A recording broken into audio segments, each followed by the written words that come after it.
Well, first things first, Adrian, how's the ear?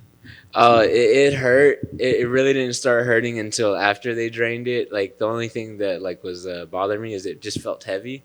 But once they drained it, man, I was like, like right now, like the clamps on it is just, yeah. No, I'm just like, hey, I'm ready for this to be over. If we can just cut the ear off, I'd be completely fine with that too. I'm not gonna lie, it's not a good look for you. Yeah. How do you feel about the fight, man? Obviously, it's a step up in competition. Davey Grant's a really good fighter. Um, had some tough moments for you, but you had some great moments too. How did you feel about the fight? I felt really good in the fight. Like I felt like I was able to outclass him in a lot of places. Like I felt like with the boxing, the straight hands, like he just really couldn't get to me. He was able to hit my ear a couple times, but other than that, the only problem that he probably gave me was like just the kicks, if anything, like the teep kicks, the couple of calf kicks he was able to land. There was a good inside cut kick that he did that like pretty much cut my base out from underneath me and made me fall like twice, I think. Yeah. So he did a good job. It's just that like I'm really good at making adjustments and seeing what he was throwing. Like it just I could see everything that he was throwing. It's just that the kicks, like I didn't think him backing with him backing up, I didn't think he would throw as much kicks because he when he's on his back foot, he really doesn't really throw any kicks, but he was throwing kicks with me. So I was like, oh damn, like I got to make the adjustments now. You read the spins very well as well. As like with Oh yeah. I got a lot of good training partners that love to spin, so I just immediately knew. And then in my corner, I kept hearing them say like, "Just watch out for the spin." Like, oh yeah, I know, I see it. 30-27 was one of the Yeah, judges' scorecards. That's a bit of a weird one, right? yeah. No, I'm still upset about that one because they're like, man, like I, if I heard 30-27, I thought it would be for me. And honestly, I felt like that was a unanimous decision either way. Like I don't see how another judge can score all those like all three of those rounds for Davey. Like I don't know. Was he asleep? What's going on, man? Like it really irritated me because I'm just like, dude, that was a hard fought win for me. I felt like I was landing the cleaner shots, a lot more in the boxing stand up and everything, and I felt like I just outclassed him in that sense. But he was a good, tough fighter. A lot of the punches that he threw didn't land. They were hitting on the shoulders. Shoulders. I was weaving out of a lot of them. Like I don't know. I just don't know what he was looking at. Ironically enough, I think that guy's actually a boxing judge, so you think he would be better at seeing stuff. Yeah, you would think, but I would hope. Like I don't know that it just really kind of like pisses me off because if another judge were to think like him, I'd be walking home with half my paycheck, and that would really piss me off. Yeah, I can imagine. In terms of your career now, is this one of those fights where you walk away learning something? Did you learn something about yourself today fighting a guy like Davey? Yeah, I'm always learning something for myself in a fight. Like especially this one with just how the training camp was and just how like emotional this one was, like with everything that went on. Man, like it just kind of just solidified that what my coach and what my dad have been telling me this whole like my what they've told me their entire life. Like whenever I was with them, they just believed in me and they knew I could do this. And the fact that I was able to go out there and do it, like was just one of those moments for me that I was like, yeah, I just got to keep believing in myself. And sometimes it's kind of hard, especially whenever you got the guy that brought you up not there for you and you just kind of have those doubts. So the fact that I was able to go in there and just like shadow all doubts within myself and just kind of just go in there and fight, I was able to learn that like it's just one of those things that I also kind of had to keep relearning because I've been through tougher spots, but and then also too, just the ring time is also great. I think you know that you're starting to make waves in your career when you start getting people calling you out. Sean O'Malley wants to fight you in March. Oh yeah, sure, maybe. Yeah, whatever, whatever. Yeah, I would definitely fight Sean O'Malley. He's just why like right now he says he wants to try to get a ranked opponent and all that stuff, but yet he's dodging all these other ranked opponents. He'll say so. Let's dive into that one right quick. All right. So Sean O'Malley says, okay, let me go out there, let me fight a top ranked opponent. But then he gets Thomas Almeida, who was on the shelf for like a couple years. Then he was already on a loss streak, and then he knocks him out. But it takes him 3 rounds to do it. The guy who's coming off the couch. Yeah. Talk about that. And then also Eddie Wineland, who was also kind of just like off the couch for a long time, already at the tail end of his career, knocks him out. Okay. All right, cool. that kind of doesn't get no play, doesn't really like give no browning points for me. You know, if you go out there and you start someone like Davey Grant, can take a shot, can take a hard shot. And it's like, man, and you go against someone who is a fighter like Cheeto, you go against Cheeto, and then he goes out there and kind of just plays with them and toys with them and just knocks them out on the ground. You know, it's like I don't know. There's ups and downs with that, man. And then also too, whenever he fought Chris Moutinho, he had the chance to fight a guy I think who was ranked at the time, Ricky Simone. He had the chance to fight him, but then doesn't fight him. So I don't know. It's something, you know. But also, I'd be down to fight him. I don't care. They had to pay me. They had to pay me more. He's always about the money. I am about the money too, because I got a family I got to feed.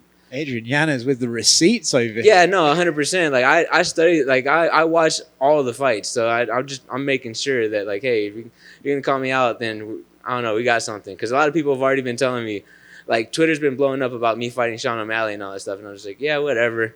Like I don't know, like, you know, he fights a guy named Chris Moutinho who is a 25er, and he moves up last second, and like, of course he's supposed to look good against a guy like that who's taking it last second like that, you know, moving up from a weight class. Yeah, whatever. It's funny, man. I always feel this way. Like when you before the fight, you're like so nice and sweet, and then after you fight, you have a bit of a swagger to you, and you can just see it. Oh no, I don't know. I think it's just, I don't know. It's just something just rubs me wrong. I like getting called out. Kind of brings like the testosterone out of me. I'm just like, oh, he wants to fight. Like, yeah, that's what happens right now. But honestly, like Sean O'Malley does have skills, but it's just the opponents that he's been fighting. You know, a lot of them, like, they could be a lot better, especially like if he's been saying he's been trying to get a ranked opponent and try to fight. He's over here calling out Peter Yan and all these guys. So, you know, hey, like, fight a ranked opponent first, you know. But hey, you know, if he's calling me out, that puts me in the same name as all those guys. So I don't care. I love it. Congrats, man. Thank you, Adrian. Man, so I mean, after your win, you kind of just collapsed to the ground, and it was just raw emotion. Kind of just talk about that, man. Yeah, it was just one of those moments where it just kind of hit me like a ton of bricks, and I kind of felt like that was gonna come too. Like this whole entire fight week and just the whole entire like time I was here, I just felt it. Like I was even telling my training partner Cameron the whole entire time, I was like, I have no time to like kind of just like think about anything. I just have to go and go. Like I don't have to stop to think about anything. A lot of things are happening in life, and then also just like with me, like just training, coaching, doing all these things, like it's hard, man. It's really, really hard. You kind of really get no time to sit back and reflect. So after this fight, like I was like, I am going to focus on myself a little bit and just kind of just like make sure I'm good, make sure the fighters are good, and just like not be a fighter for a little bit, you know. But I knew from the second that the fight was over, I knew that was going to happen. Like even my training partner, like I said earlier, I told my training partner that was exactly what was going to happen. Did it feel kind of relieving? It felt really relieving. Yes, it's like, man, whenever you just like have all this pent up emotion inside you, and you just like kind of just like de-stress and just like kind of just let everything out, of course you're gonna feel amazing, man. That's holding it in and just holding stuff back, man. It's not good for you, man. Mental health is real, and you want to make sure that you're keeping your mental health on check. And because like you whenever you don't keep it on check and you're just constantly keeping everything pent up, that's when you get those outward aggressions. That's when you start like not acting like yourself. You start getting out of character. And for this fight, I definitely wanted to be in character, because, man, you get someone like Davey Grant in front of you, you get out of character, man, you're asleep. So yeah, of course that was the main thing, staying in character, and also just making sure after the fight I deal with everything. And then, you know, you were saying if you were going to knockout, you'd go with the knockout king. So are we going with Apex Adrian? We're going. I'm gonna leave that up to Twitter right now. I'm gonna leave that up to Instagram, all those social media guys. Like I said, I can't. I'm not the guy that's gonna be like, oh no, you got to call me Hands of Stone. No, I'm this guy. Nah, I'm not that. Like I'm not gonna give myself a nickname. You know, it's up to Twitter and everybody else to give me nicknames. And if that. The one that I liked the most was Mr. Knockout, and just because it has the ring to it, and I was for sure gonna keep it. If I knocked out Davey Grant, I was gonna be like, no, it's solidified. I'm trademarking it and everything. But Nah, I didn't get it. So, man, damn, I still got to search for something. And just two more for me, man. So, you know, you got all knockouts in your UFC career so far, except for this one. Does it feel nice to know that you can go 15 minutes, right? I mean, you've gone 15 minutes on the regional scene, but now you've gone 15 minutes in the UFC. Oh yeah, I've gotten 25 minutes on the regional scene with someone like Miles Johns, you know. So that's you know, I'd never had like issues with my cardio or anything like that. But getting the ring time was great. You know, I got into the third round with Gustavo Lopez and all that. It's a cool feeling getting the rounds in, you know, and it's pretty cool. But also, like, I don't like being in there too long. You know, I'd rather just knock them out and get it over with and collect another check. You know, I always love that. So I'm hoping this fight was Fight of the Night worthy.